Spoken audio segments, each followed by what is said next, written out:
Hello, today I'm going to show you a good amount of tips on how to black border every single map. So in this series, I will be going over the ways I beat chimps, and I divide it into a few parts. And for this first part, as you can see by the title, I'm going to be going over the early game, so just round 6 through 40. Now these tips will be able to give you easy black borders from the beginner maps all the way up to advanced, and then these strategies that I show you will also make the expert map significantly easier because it breaks down everything, and I will actually be showing an example on an expert map, but it will be an easier one. But the same rules kind of apply even for like ravine and bloody puddles and quad.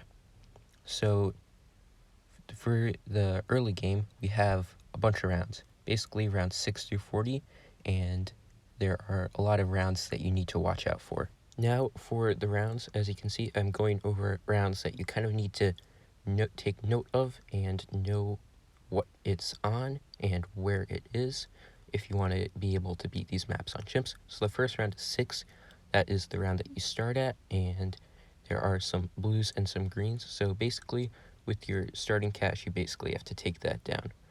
The next round is 10. This one's quite long, and it gives you a lot of money, but at the end, there's a big clump of blues, as you can see, and those can be pretty scary if you don't have much pierce. The next one is round 15, and this one just has a lot of stuff and a lot of really fast stuff, as you can see with these yellows and pinks.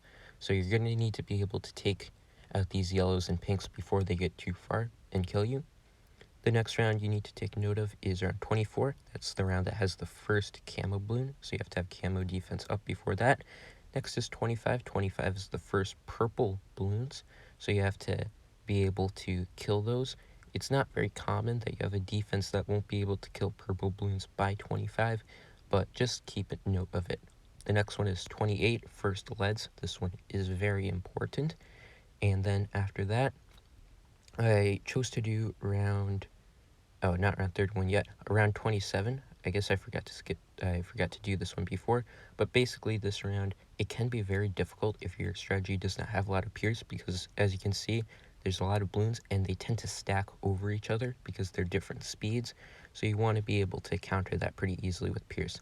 And then after that, what I meant to do before was round 31, and 31 is not an issue a lot of times, especially if you're playing on an easier map, but this is kind of when the balloons start to get stronger. We start to see more zebras, and we're going to be seeing rainbows soon, like around 35, where we have a good chunk of rainbows. And the annoying thing about this one is that they're followed up by a rush of pinks, so they can get overlapped very easily, and it can be difficult to take them down. The next round is definitely a struggle round, especially on the harder maps because they're super short, and this is 36. You have some camos in there, but the big thing about this is the massive rush of pinks. You have 3 rushes. The first 2 are the same. The third is a little different. After that, it's not that hard. If you can take down the rounds before it, round 38, 30, 37, 38, and 39 aren't that bad. But on round 40, you have the mob, which is an issue. Now, if you want to know how much cash you get, there you go. And if you do want to be able to use that Quincy bot, it's very useful. You can join my Discord server and freely use it. The link for that is in the description. Now on to heroes. So basically for the beginner to advanced map, you don't really need a hero for the early game. I'm going to show you that because we're going to be doing examples of the early game, and I'm not going to be using a hero. But if you're doing the expert maps, you will need to have a hero down for the early game. So in order to not make it too complicated, don't worry about the expert maps just early. Once you are better at the game, you can kind of figure that out, which hero will be best. But for the most part, if you're doing the beginner, intermediate, and advanced maps, definitely choose a hero that will work best for your mid and late game. And don't kind of worry about getting the best early game hero.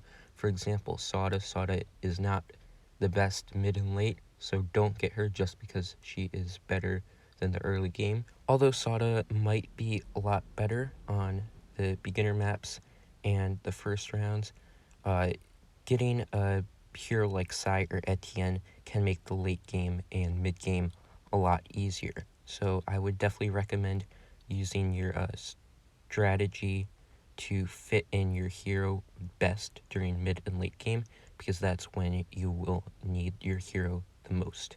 So for the early game, for the first rounds, some people might not know how to start, and this is a good lesson about the 3 dart monkey start. So basically 3 dart monkeys starting is really, really good, and you do not want to upgrade them at all. Just keep them 0, 0, 0, and they're going to do work wonders. Now for placement, you want to place them kind of pretty close to the track so that their projectiles get a lot of use and their 2 pierce gets used fully. Also, you want to keep in mind that we do not want to place these dart monkeys where your other towers will be later on in the run. So basically knowing where your defense might want to be. For example, later on I might want to have some towers right in the middle because that's a pretty good placement. So I'm going to choose not to do that. And usually I like to keep one of them on strong. Usually it's the one that's the furthest up. So as you can see, the other 2 have some pretty good range at the back and are better in the back, so I keep them on first because they're better for cleanup, and one of them will stay on strong. Keeping one on strong is a pretty good idea because if there's like a yellow that's getting by, you want to be able to pop it down to a green before it gets too far due to its speed. So I usually do that, and these dart monkeys will be so good. If you have not used this for your early game, you better use it because you're going to see they're going to go like right to around 13, just these 3 guys alone. And now when it comes to placing your hero, as you can see, I have enough money to place my hero, but I'm not going to place my hero in these examples because it can kind of mess with you, especially if you're using a different hero. So normally I would recommend place your hero right now, but what I'm doing is I'm placing 4 dart monkeys off to the side, and don't do this. You want to place your hero instead, but this kind of equals the cost of the hero. So you will have your hero, and your hero will be doing work, but it will stay in line with the example because I cut the cost about like 800. Some of them are a little more, but usually that's about the average.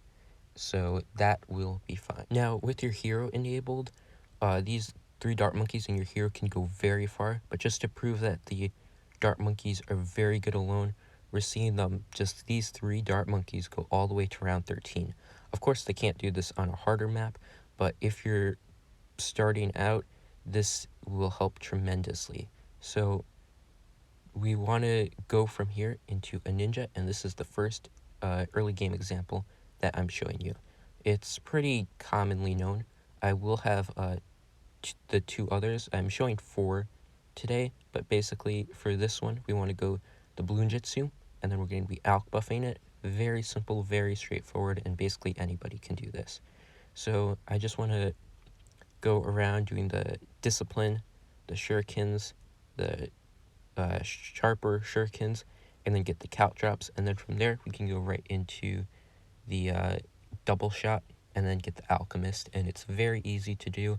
It works on pretty much every beginner map very well, and with your hero you will have no issues doing it, especially on the more tricky ones like Lotus Island and Hedge. So with that, it will be good. And while we wait for that, I do want to talk about the strategies that I will be showing in this video.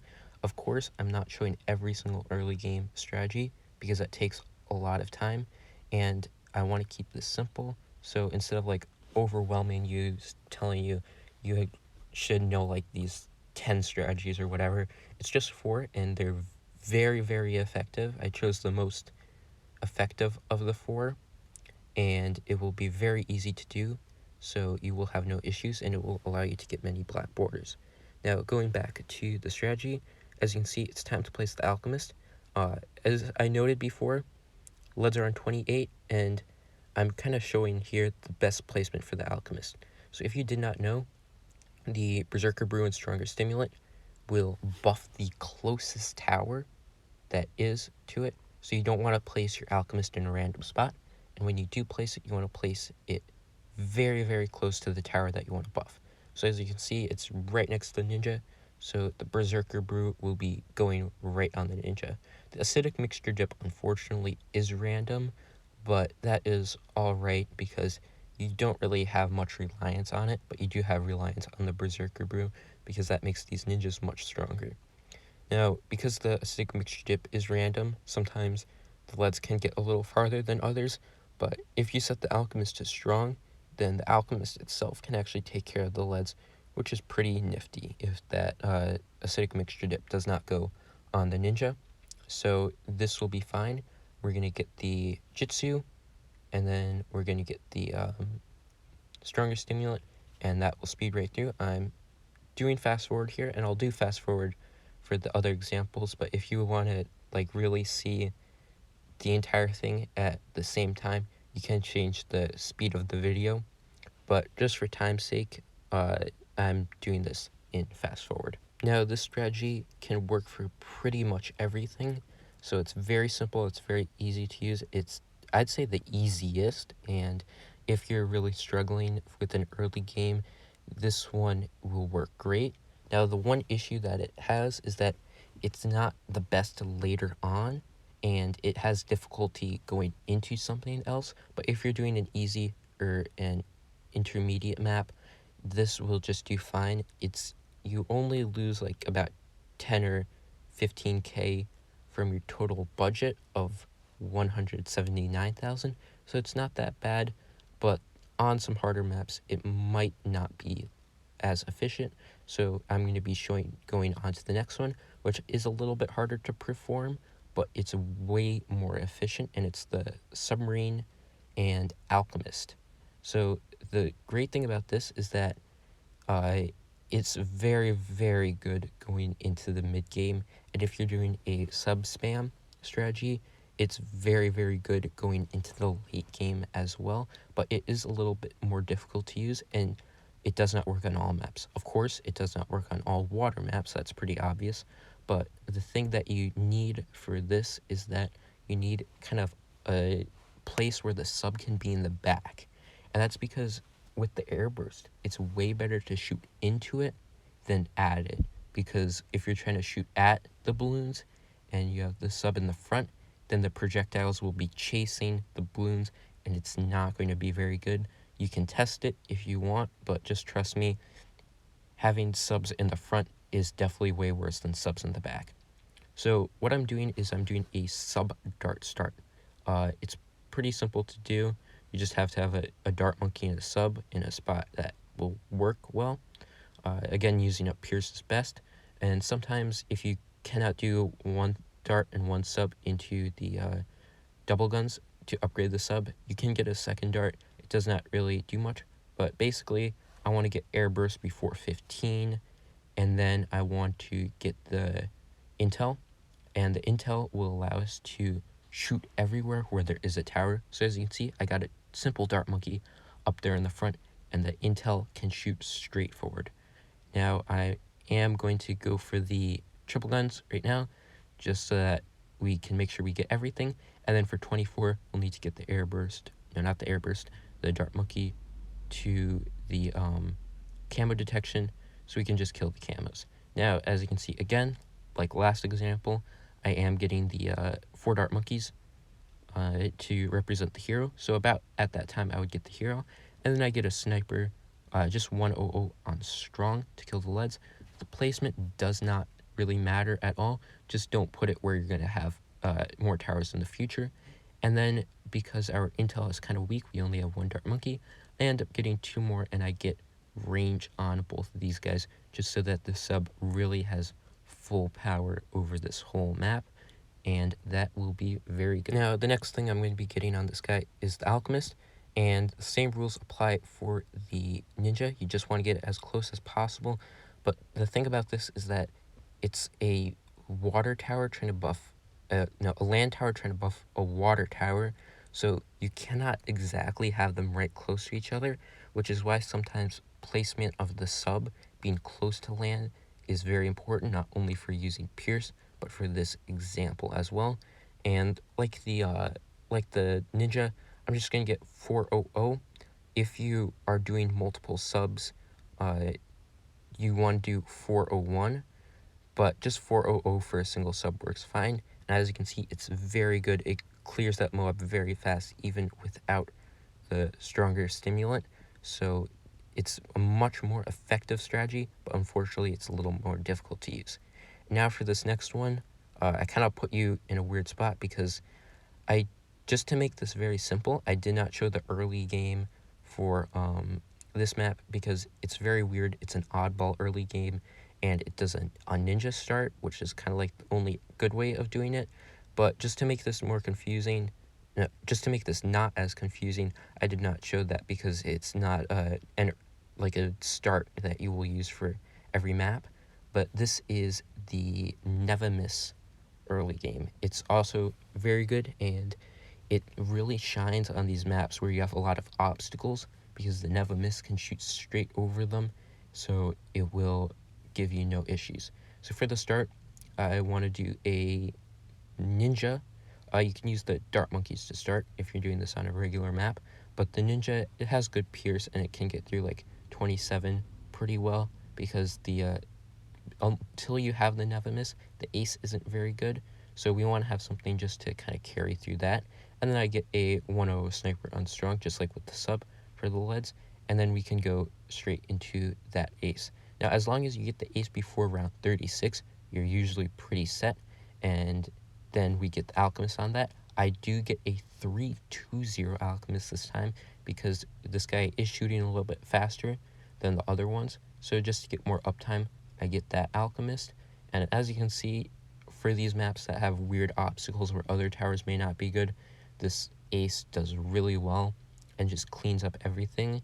As well as the Moab, it kills it really fast. So for maps like Geared, Hedge, if you're doing the beginner maps, and then for, of course, Spillway, where there's just a lot of obstacles, it's difficult to get around them, this one is really good. And also, quick thing for the placement of the ace, you want to put it in a spot where you can be able to buff it later, but not in a spot where it's going to be taking away placements for your good towers.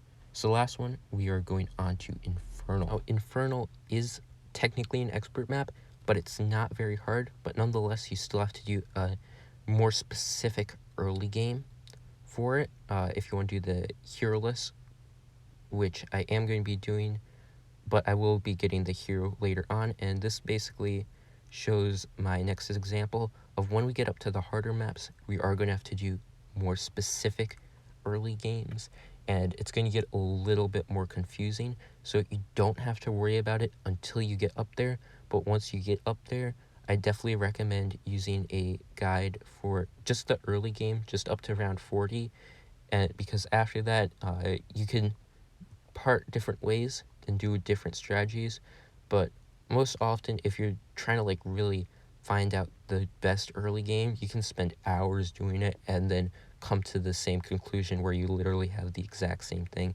so it's just not worth it. Definitely I recommend using a guide, so copy down somebody's like specific early game, and after that it's pretty fine.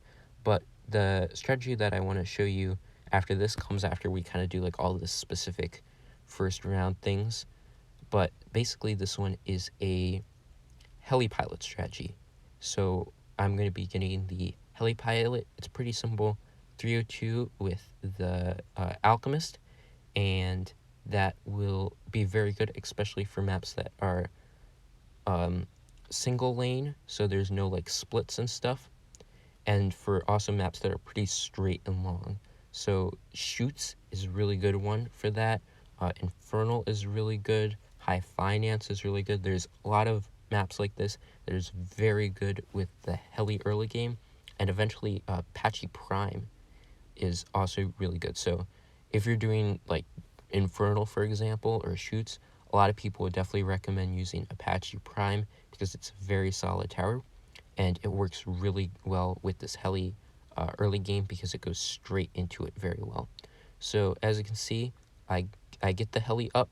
It's kind of late, but that's because we have to do this specific early game. If you are doing this on an easier map, you can get it up a lot earlier, which is nice.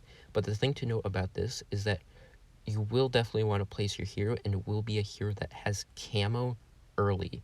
And that's because I'm not going to be getting a camo village on this guy, and I want to get bottom path so it does a lot more damage. So having a hero that deals damage against camo and adding something like a crossbow in there for the early is very good, because you are going to need something that will do work to the camo.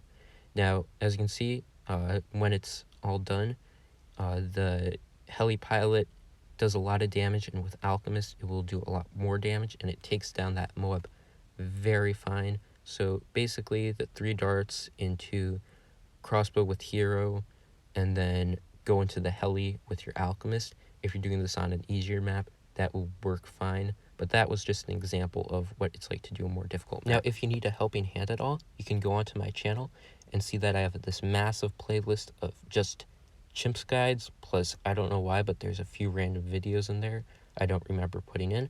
But you can check out any of them and see what I do, just if you're stuck for a little bit.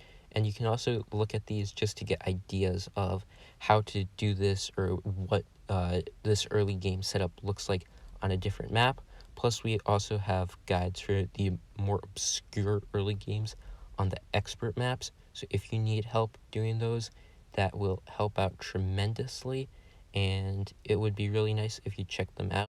Anyways, I hope this helps you understand how to beat the